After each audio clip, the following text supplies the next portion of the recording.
Welcome to another episode, everyone. Let's get right into it. Wayne Perry, known as the Michael Jordan of murder. This is absolutely fascinating, man. This is a fascinating story right here. Y'all may know this dude. Let's get right into this one, though.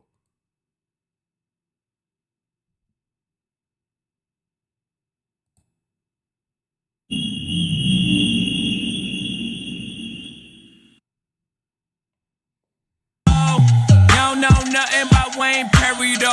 District of Columbia, guns on your tumbler. 365 on work, no days out January to January. Nigga won't smoke on lurk. I'ma run down on a nigga like Wayne Perry. This guy, Wayne Perry, was considered the Michael Jordan of the murder game. Wayne Perry was one of our most prolific killers in D.C. during the time when the violence in D.C. had just gotten completely out of control. This is Washington, D.C., headquarters to the National War on Drugs. The closest battlefields are the neighborhoods that are in the very shadows of our nation's capital. 92 people have been murdered in Washington since the first of the year. That's 38 more than the same time a year ago, a year in which murderers killed 372 people, the all-time high. Wayne Perry, a.k.a. Silk, was born on November 14th, 1962, in Washington, D.C. He came up in Southwest L Street in the area known as 203. Not much is known about his mother, but it is known he was very close to his dad. Growing up, Wayne would spend his summers down in Georgia with family members, but he said he would have to fight a lot down there because people was calling him boy, amongst other things that he wasn't going for.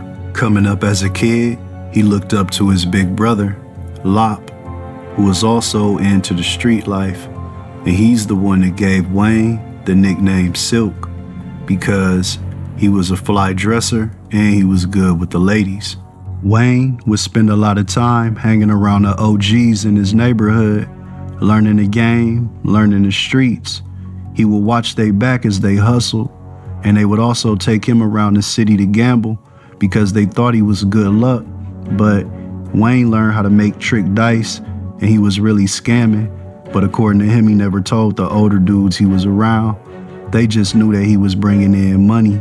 And when Wayne wasn't hanging around the OGs in his hood, he was running his own crew of kids his same age.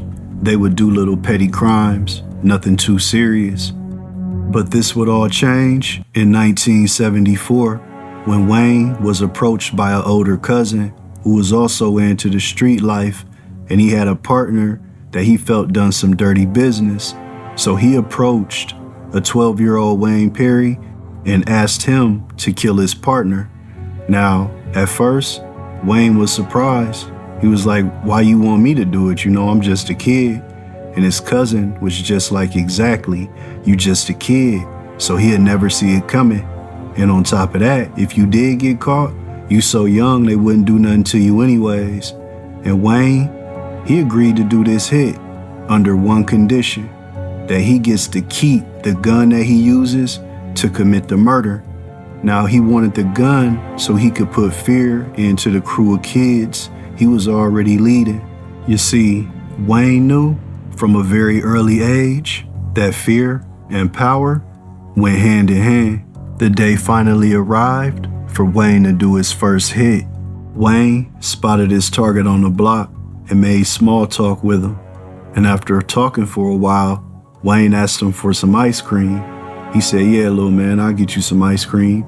He looked at Wayne as a little kid and a little cousin of his partner, so it wasn't too out of the ordinary.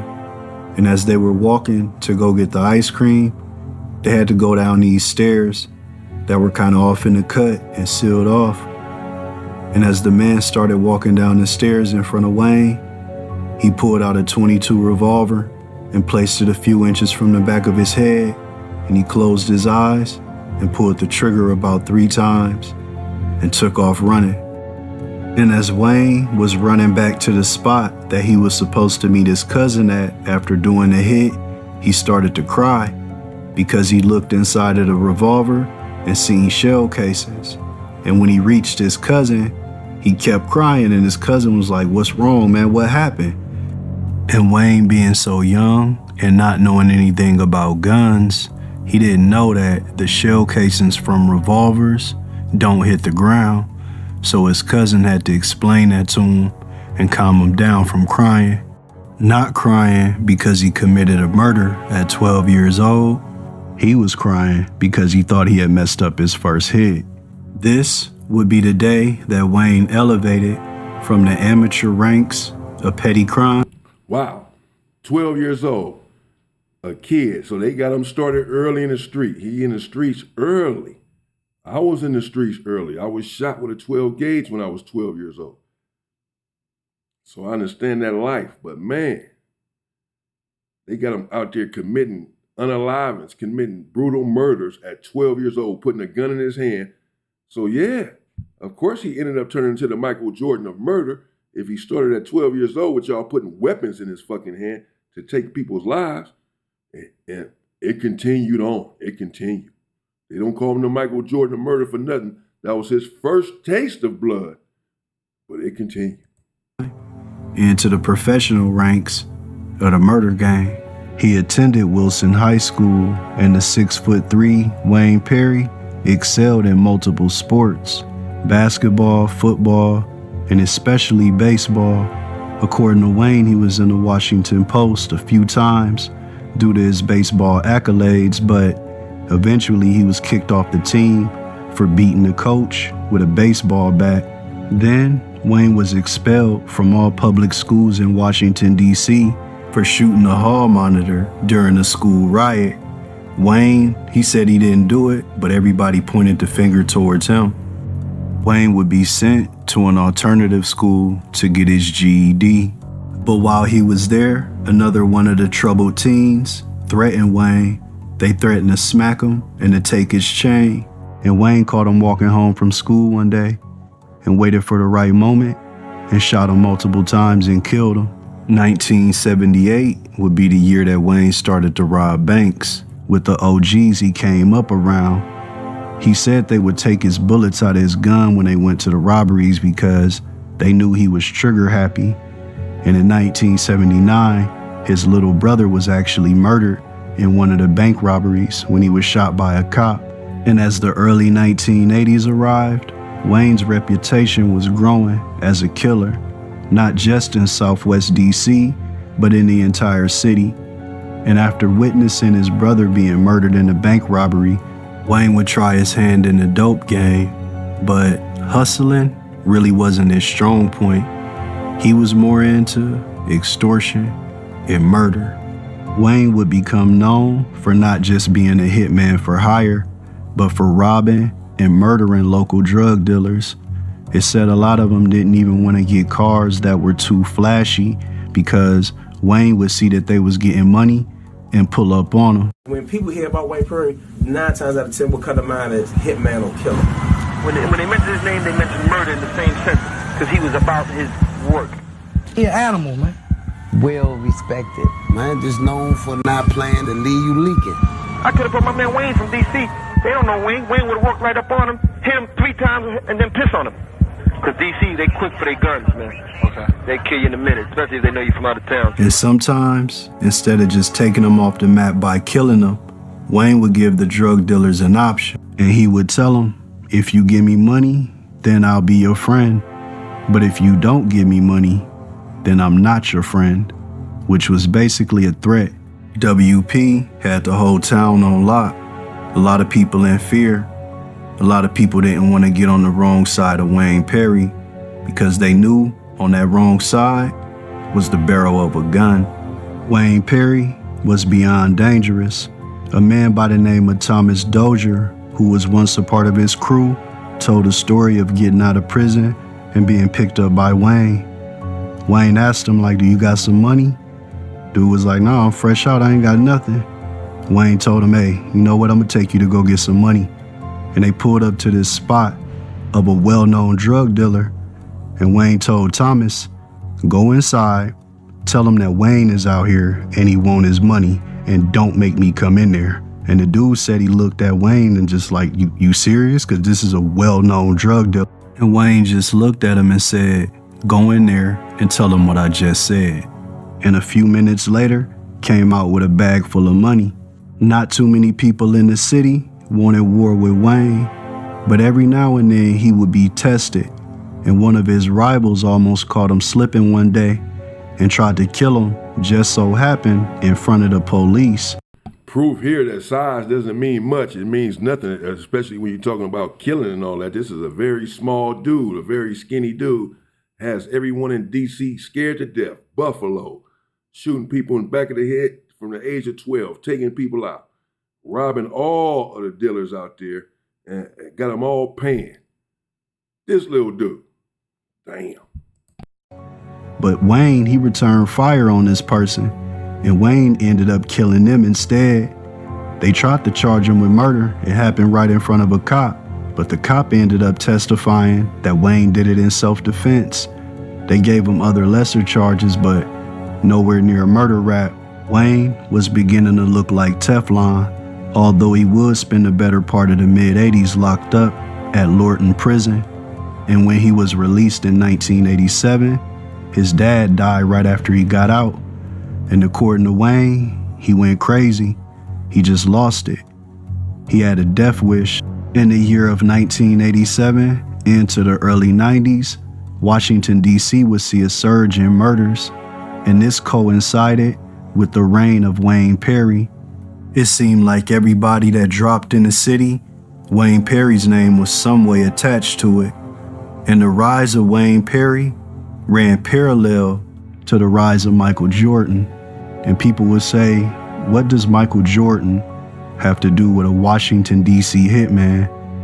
Well, Wayne Perry's murder game became so legendary on the streets of D.C., the authorities and some gangsters started to refer to him as the Michael Jordan of murder.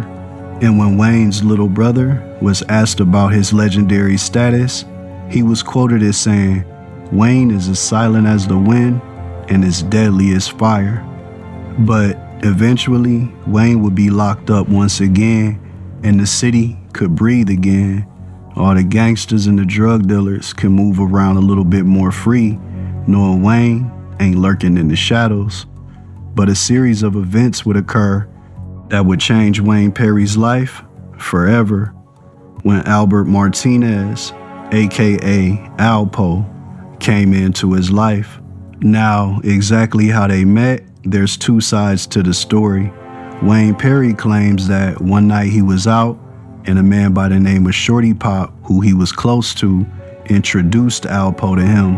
But Wayne said he wanted to kill Alpo because a female that he was dealing with told him that Alpo said he was gonna put a hit out on Wayne, and Shorty Pop had to talk him out of it, and Alpo had to talk to him and tell him that it wasn't true. And allegedly, Shorty Pop went back and killed that woman. That's Wayne's version. Alpo's version is a little different. According to Alpo, Wayne was still locked up, and his bond was only $10,000, but nobody would put the money up because he had the streets of DC in absolute fear. But Alpo saw the long game, so Alpo put up the money to set Wayne free, once again unleashing him on the streets of DC. Now, Alpo had already been in the city trying to make some moves, move his work, but he was running into a lot of resistance. DC, they didn't play too well with out-of-towners, especially one with a reputation like Alpo's. But it was a lot of strong dudes in the city, and Alpo just didn't have the muscle, so he would get extorted, robbed on a pretty consistent basis, but he was still getting money. And he would try to work with the dudes in the city, but they just wasn't dealing with him for real. And eventually he got set up, and some dudes tried to shoot and kill him during a drug deal. When I say I've been after him, because a lot of people were starting to talk about, well, we got to get rid of the kid Pope because he's getting too much money, and he's not even from here. I did hear you got shot. I got shot because they was trying to kidnap me in D.C. And of course, that's how it goes. We got to get rid of him. He's getting too much money, and he's not even from here. That's how it goes. You're in another person's neighborhood, you making money, you coming up, get the dope game on lock, and they not getting the same kind of money, not getting as much money or more, yes, that's going to be a problem eventually. That's Alpo, who eventually ended up getting killed. They had a lot of stuff going on out there, but let's continue. Michael Jordan here. And after surviving this, Alpo knew that if he really wanted to lock the city down, he needed to have a strong team. And that's where Wayne Perry came into play. Alpo knew with his drug connections and the money and Wayne's reputation and the team of killers that he had behind him, they could have the city on lock. But one thing that Alpo learned during his time in the streets of DC is that they only respected killers. So him and Wayne was gonna have to put the murder game all the way down and strike fear into the district. So that old saying, when in Rome, do as the Romans do. Right. So I quickly seen that this was a place that I could make a lot of money, but now I got to put my game down. I got to put it down. Although I wasn't trying to bring it down there, but to survive, you had to do it, and you got to let it be known that you're putting it down like that, because that's the only thing they respect. They ain't gonna respect a brother trying to just be smooth and get money. Right. You got to put the murder game down. Alpo and Wayne assembled a team of killers.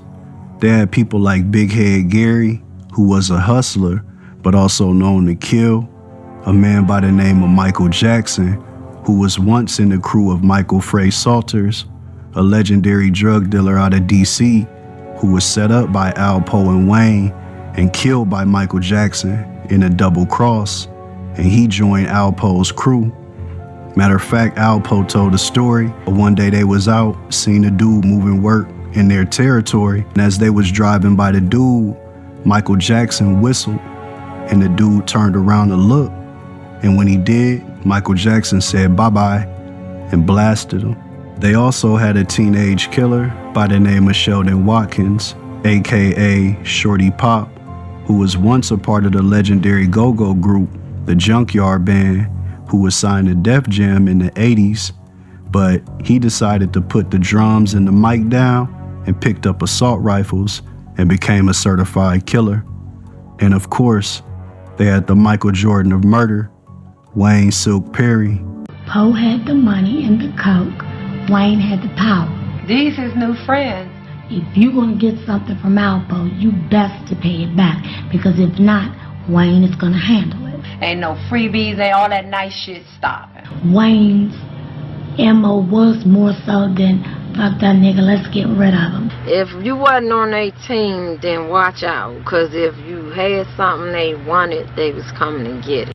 Wayne would teach his young killers the ins and outs of murder, how to use their weapon properly, cleaning the gun, proper aim, how to set up your target to make the hit as easy as possible. He had his own army of killers, and Wayne, he was the general, and he would make his young soldiers prove theyself too. It's a story of a woman by the name of Evelyn Carter, who had allegedly witnessed another murder that Wayne had committed, and he felt like she was cooperating with the police, so he wanted her dead, and he gave the hit to one of his youngins. They caught her leaving a Keith Sweat concert at Constitution Hall. He shot her twice in the chest, and he was pretty sure that she was dead. He ran back to Wayne, told him that it was done, and Wayne asked him like, hey man, where did you shoot her at? You know she dead? He like, yeah, she dead. I shot her twice in the chest. And Wayne, he went crazy. Dozier said, well, you know, I shot her. She's dead. He says, but you didn't see her die. You didn't see her, you know, you didn't put a bullet in her head. And he goes, well, no. And Perry got angry and upset with him and started yelling at him. He says, you can't kill anybody unless you shoot him in the head. And he walked up to a man, just a bystander, who they had no connection with, who happened to be talking on a public telephone, and just shot him in the head and said, this is how you kill somebody. Wayne would kill in broad daylight in front of dozens of... Damn! That's crazy. Did y'all catch that? So he sent a young hitman, a young killer, to take out a female that had witnessed him Wayne Perry, Silk, the Michael Jordan of murder here, witnessed him killing someone.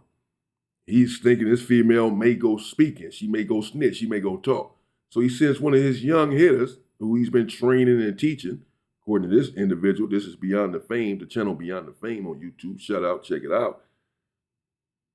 I don't know how much he's training them and teaching them, because the individual should have already known this then. Not to take shots in the chest and arm, legs, not to shoot in the head.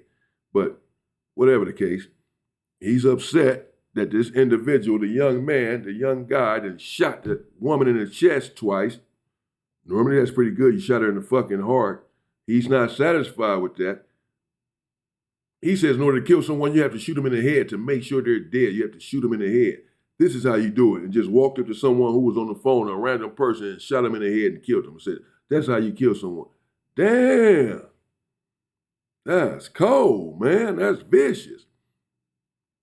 Yeah, this dude's a threat to society. That could have been anybody just walking on a damn phone on the street. Fuck. Crazy. Witnesses.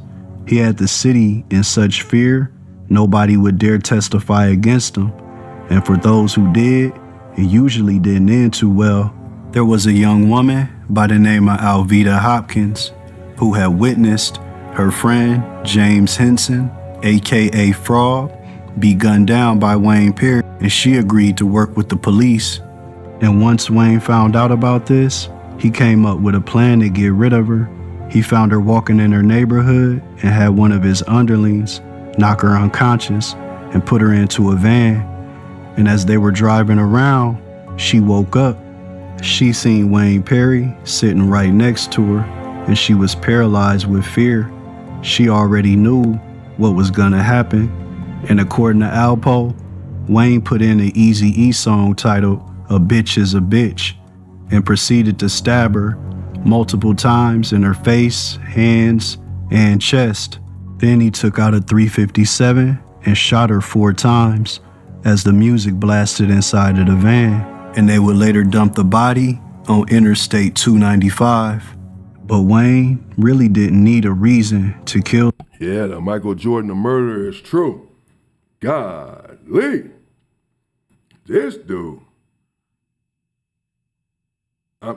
So remember, the other female that was shot twice in the chest, that he was upset about, that it wasn't a headshot, that was because she had witnessed him killing someone. And he thought she might tell. This last one, I guess she was telling. This one, he thought he's just not going to take the chance. So, but that murder was the result of a murder. This one right here is because she witnessed him killing her friend. So that was a murder, and then he killed her. This dude is out here murking shit, man. Somebody. It was a young woman by the name of Yolanda Burley who met Wayne at a party and started asking him questions like who he was, where was he from, things like that. And for some reason, Wayne took this as she was a cop. She must have been trying to set him up or something. And he had this woman kidnapped and murdered simply for asking him too many questions. And Wayne would protect Alpo's drug empire at all costs. Even though he was never really a part of the drug dealing operations, he was just the enforcer. But that was an extremely important part of the operation because he kept all of the heat off of Alpo from all of the other killers in DC. I mean, this kid had DC in fear. I mean, this kid just didn't care. He was murdering everything that was moving. When Poe hooked up with Wayne, that was the best thing that happened to Poe. The average dude getting money down here would have loved to have Wayne on their team. And he had Wayne on his team. But despite the word being out that Wayne was now on Alpo's team, certain gangsters in the city didn't bow down. They still tried to lean on Alpo and extort him.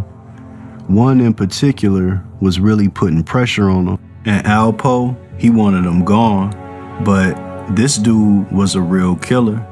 Matter of fact, Wayne Perry knew about him, and he respected him too. He knew he had put in work. So when Alpo came to him and told him to get rid of him, Wayne said, yeah, I'll do it, but you're gonna have to pay me some extra on this one. And not too long after receiving the hit money from Alpo, Wayne went on a hunt. He hopped in his Benz and started cruising the city. He ended up spotting his target uptown. Wayne parked his Benz and waited for the right moment to strike. Wayne seen the guy getting out of his truck, but he had his back turned, almost like he was looking for something. Wayne exited his vehicle with his gun in hand and slowly started walking over to the man. And as he had his back turned to Wayne, Wayne raised up his gun and aimed it straight for his head. And just before Wayne started firing, he turned around, and the last thing he seen was Wayne Perry letting off multiple shots. And after killing the man in broad daylight, Wayne calmly walked back to his vehicle where a few of his young killers were waiting. And once inside, he looked around and said, "Let's go get something to eat." No mercy. Wayne was once quoted as saying, "I don't do that across the street shit. I walk up on you and put 7 in your head like it ain't nothing." They became very close. And this dude is bananas, man. So you didn't just pop this man in the head. Obviously, he's taking headshots because we already know he's upset. If you shoot anywhere other than the head, he's taking headshots. So you didn't just shot this dude and killed him in broad daylight. And your cronies are in the car and you say, "Let's go get something to eat." Y'all don't run from the scene. You don't get in your car and speed away, throw the gun somewhere, and that's it. You just shoot them, calmly walk back to your car. You ain't worried about the police, witnesses, nothing. Just calmly walk back to your car like, "Okay, let's go get something to eat." Like you just went and bought some weed or something. This dude's crazy. Would spend a lot of time together, and people would say, why wouldn't Wayne just kill Alpo and take all of his money? Well, Alpo was taking care of Wayne. He knew how to feed the wolf, and over time he gained Wayne's trust. They were like brothers. Alpo and Wayne was building a bond like brothers, and they were doing it in blood. And if you disrespected Alpo, you disrespected Wayne. Just like the story of Demencio Benson, who was killed in the middle of a basketball game in front of hundreds of witnesses for allegedly disrespecting Alpo's wife. And the bloody reign of Alpo and Wayne would continue. Next up was Andre Tank Johnson, who was a legendary drug dealer out of DC, who was killed by Alpo out of jealousy and envy over a woman. He was sleeping with the baby mom of Big Head Gary, and Big Head Gary didn't like this at all. And they had words, but eventually they talked, and the beef was supposed to have been squashed. But it wasn't squashed. Big Head Gary wanted Andre dead, and Alpo called him up for a drug deal, but it was really a setup. Andre's right-hand man, legendary DC gangster, Ears to Christ, he told Andre, "Let me come with you, man. I don't trust them dudes." But for some reason, Andre, he didn't take him with him. He ended up going at it alone. He would later be found shot to death behind a gas station. And to this day, his good friend Ears to Christ still regrets not having an opportunity to be there to have Andre's back, and still doesn't know why he didn't take him with him. He left me, and I regret I wasn't there to watch his back, but it is what it is. You know, I can't change it. So the kid Andre is coming from the back seat to the middle seat now with the bag of money. So as soon as the kid Andre turns around to look at me and let me know that the bag that my man Gary is coming in the car and hit him right in the head. Boom! My man Gary was strapped all the time. He knew he was gonna kill him. How many motherfuckers are in a cemetery over a female? This is over his baby mama getting her back blew out by this dude. He mad and then take the dude out. Man, damn, man. That ain't gangster. But it wasn't just outsiders that they would kill. If you were in their crew and you were moving funny, or they thought you could be cooperating, they wouldn't have no problem getting rid of you. And that's what happened to Thomas Dozier, who was Wayne Perry's friend. who he served time with in Lorton, and when he got out, he took care of him. Remember, took him to that drug spot. Well, over time, Wayne started to feel that he couldn't trust Thomas Dozier anymore, that he wasn't sturdy, and that he probably was cooperating, so he needed to get rid of him. And he had a genius plan to do just that. Alpo and Wayne put the word out to the right people that Thomas Dozier was the one responsible for the death of Michael Salters. And those right people got it back to his nephew, Daryl Poochie Salters, who was groomed by his uncle in the drug game. And when he died, he was devastated, and he wanted nothing but revenge. This actually did happen. It worked. Oh, yeah. Daryl Salters, who was Michael Salters' nephew, almost within days of that meeting between Sean Branch and Wayne Perry in jail, went to the Benning Road apartment complex that Tom Dozier was living in at the time, and just shot him about 50 times, with an assault rifle. And, again, out in front of God and everybody, but of course nobody ever cooperated on it. But he didn't know that he was just a pawn in the game of Wayne and Alpo.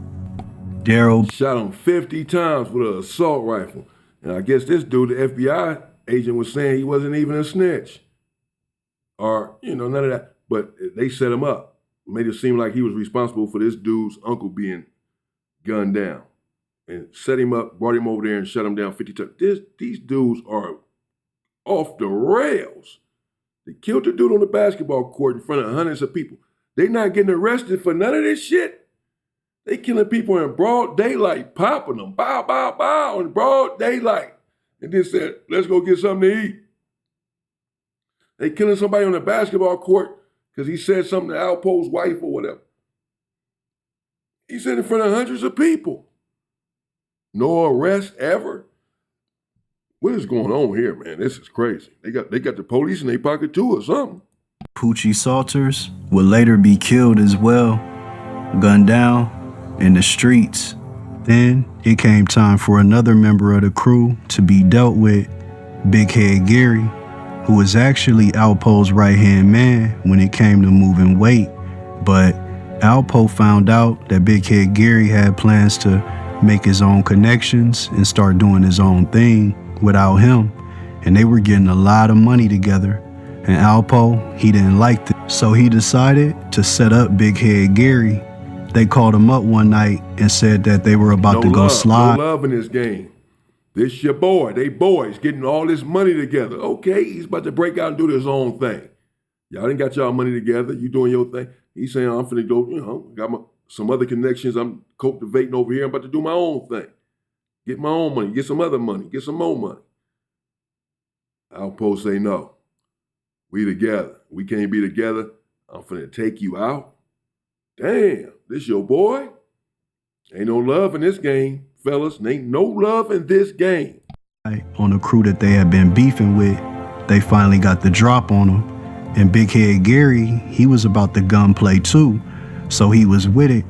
And they picked him up in the Mazda van. And while they were headed to the spot to do what Big Head Gary thought was a hit, Alpo was driving and he looked into the rearview mirror and gave a head nod. And this was a signal to Wayne Perry to hit Big Head Gary. He pulled out the gun, put it to the back of his head, and shot him multiple times. Big Head Gary never saw it coming.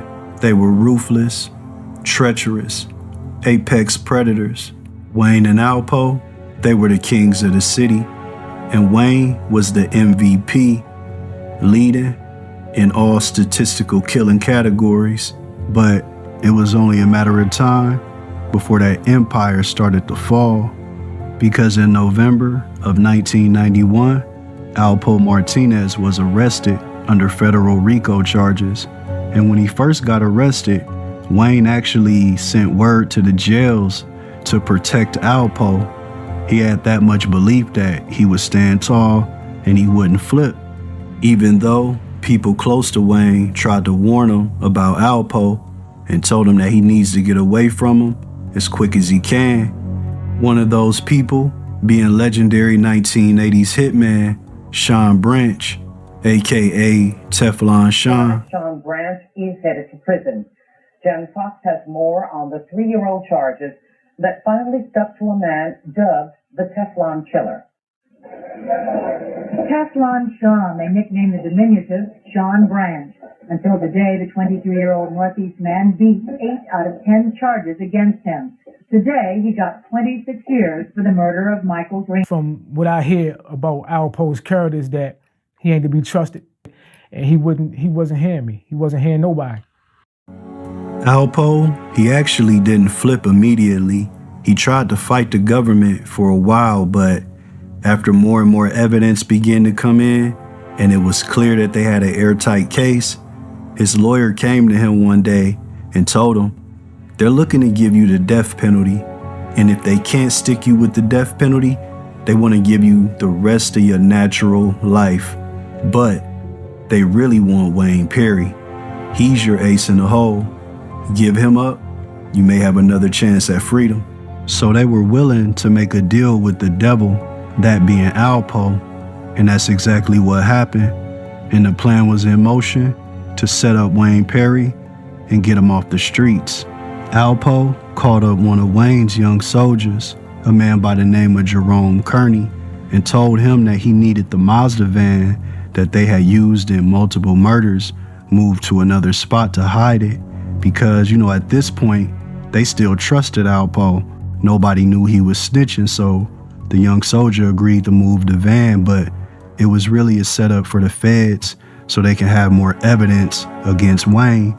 Now, according to the FBI, when they confiscated the van, they were looking to investigate a murder that had allegedly happened inside. But once they started running DNA tests, they found different types of blood and different DNA tests. You give your life for the game, give your life for your crew, give your life for your homeboys and all that, and then they tell on you. They go to jail and they tell on you. That's it, bro. This is damn sure what it is now, but this was in 91 or some shit. It's been this way.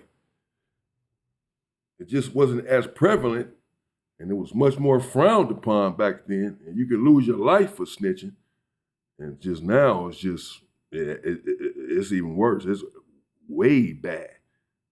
So it's not worth it. Give your life to your gang, to your crew, and then that same crew turns around and tells on you, bro, to say the least. Types. They started referring to the van as the murder van. Not too long after this, Wayne would be arrested on a humble charge. But once inside, he knew it was more than just a petty arrest.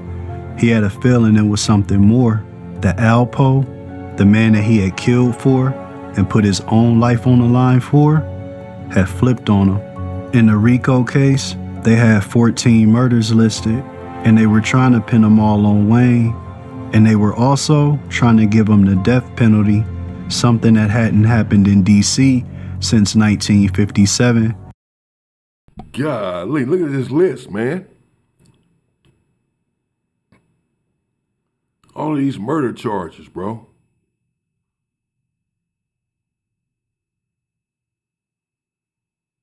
Damn, Evelyn Carr. Wow. The fate of Wayne Perry would come down to a vote in Washington, D.C.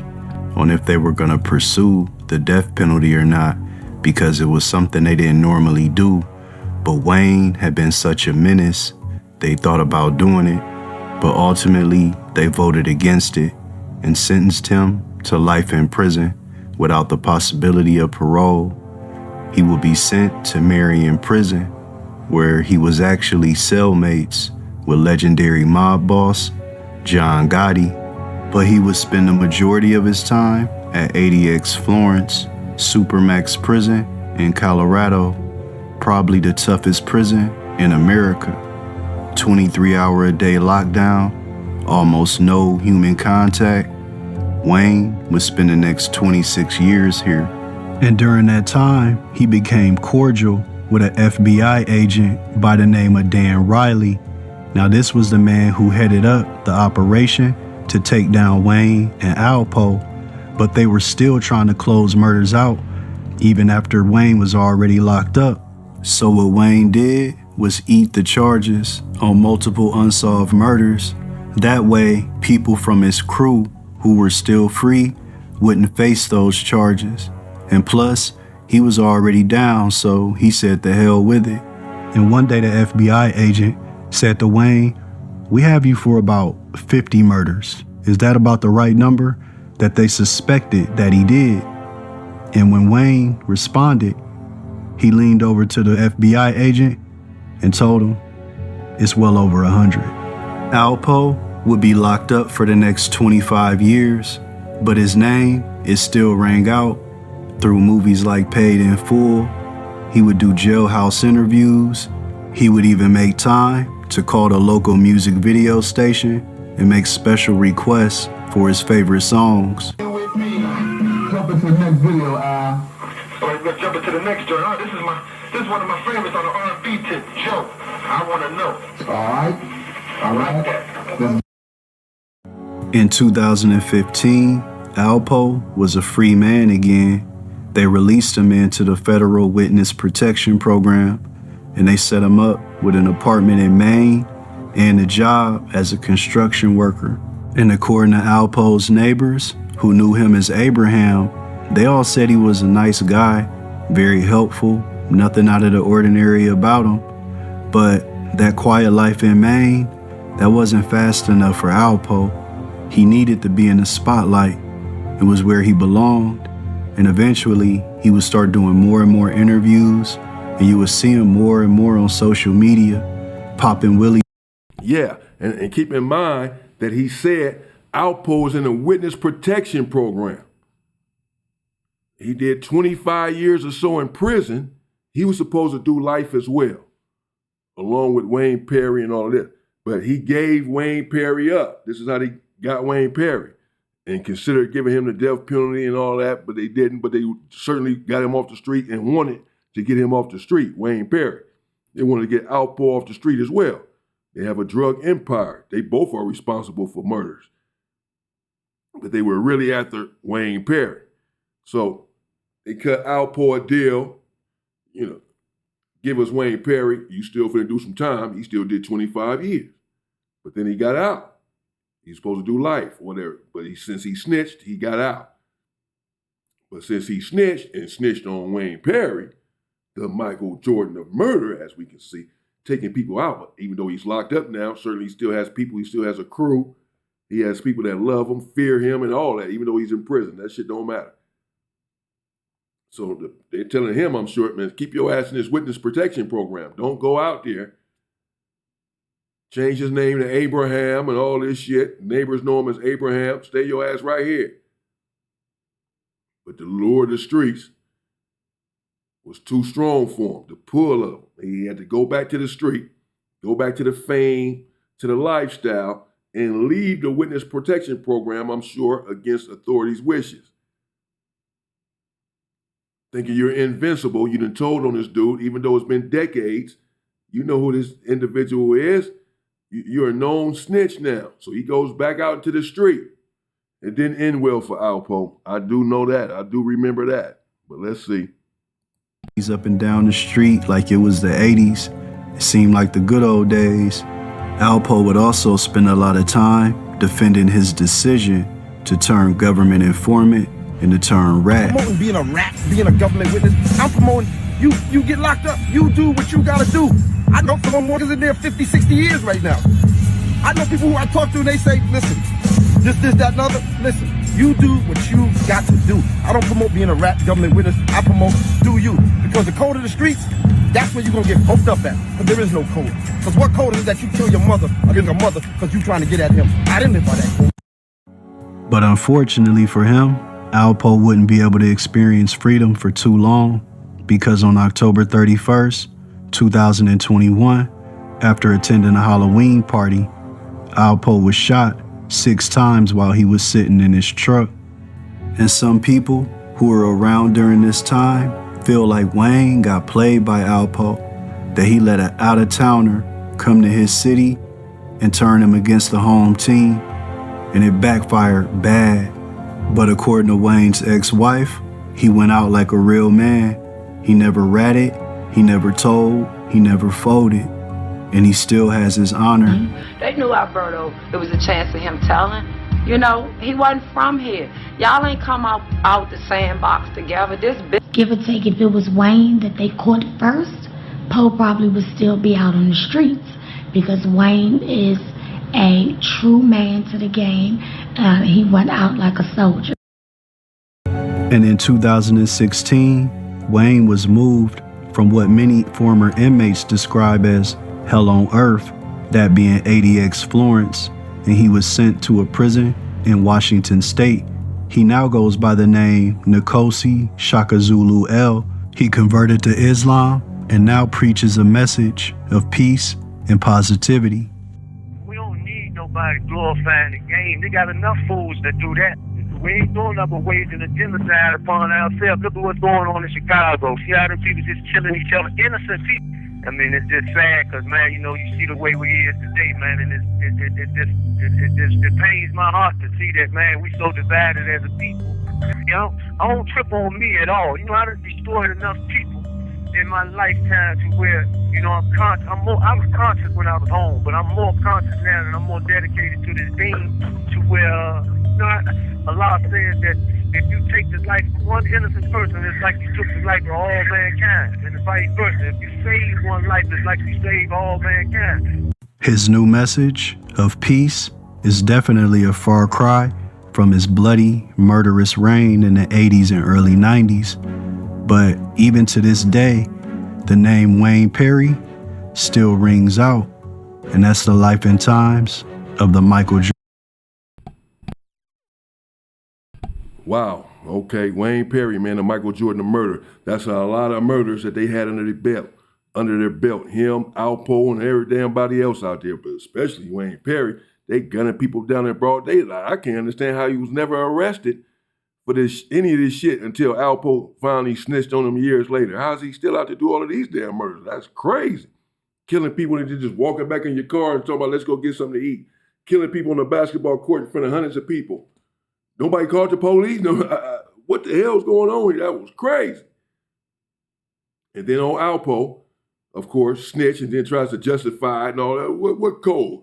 The street code, motherfucker. You know what code? The code you took when you went to the street.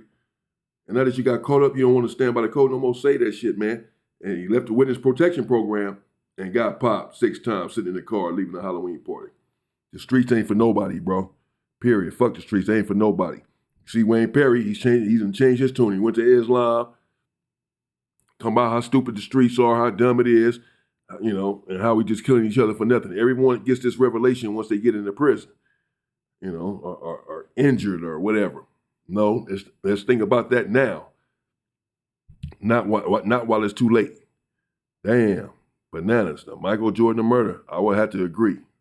Stay safe and stay free, people.